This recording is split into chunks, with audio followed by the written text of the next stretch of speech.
Veuillez écouter ma proclamation royale.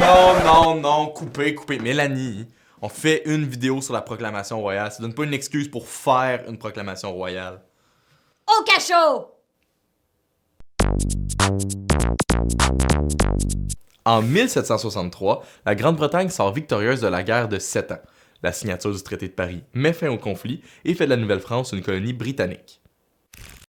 Cependant, le traité de Paris n'explique pas comment la nouvelle colonie britannique, conquise au cours de la guerre, sera organisée. Il faudra en effet attendre quelques mois avant qu'une première constitution soit élaborée et vienne remplacer le régime militaire. Cette constitution s'intitule Proclamation royale. Elle a pour objectif de préciser les différents changements administratifs, territoriaux, politiques et juridiques qui seront appliqués dans la colonie. Ces changements ont aussi pour objectif de favoriser l'assimilation des Canadiens, tel que le souhaite le roi de Grande-Bretagne. Avec la proclamation royale, l'ancienne Nouvelle-France devient officiellement la province de Québec. Son territoire se limite maintenant à la vallée du Saint-Laurent et un immense territoire est réservé aux Autochtones. Au point de vue politique, la province de Québec est dorénavant gouvernée par le roi de Grande-Bretagne.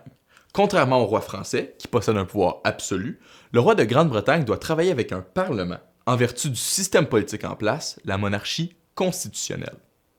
Dans la province de Québec, un gouverneur est nommé par le roi. Sa principale responsabilité est de faire appliquer les différents ordres qui lui viennent de Londres. Dans la colonie, le gouverneur possède beaucoup de pouvoir. Le gouverneur nomme les juges et les membres du conseil qui l'appuient dans ses tâches administratives. Il peut donc s'entourer des personnes de son choix. De plus, il est à la tête de l'armée de la colonie. La création d'une chambre d'assemblée est aussi prévue dans la proclamation royale, mais le premier gouverneur, James Murray, décidera de ne pas la mettre sur pied. Au niveau juridique et administratif, la proclamation royale abolit les lois criminelles et civiles françaises. Les tribunaux sont désormais administrés par un juge nommé par le gouverneur. Pour avoir accès à un poste administratif, les Canadiens doivent maintenant prononcer un serment du test, dans lequel ils doivent renoncer à leur religion.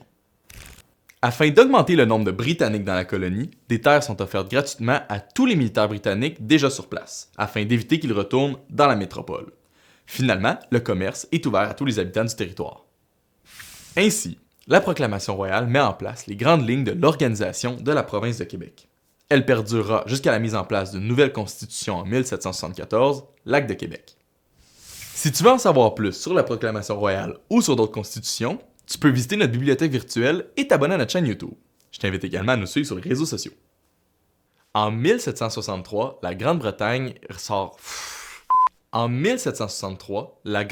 sort victorieuse de la guerre de 7 ans. La signature du traité de Paris. Je vais l'avoir. Cependant, ça n'a pas été long. Le traité de Paris n'explique pas comment la nouvelle colonie britannique, conquise au cours de la guerre, sera organisée. Il faudra attendre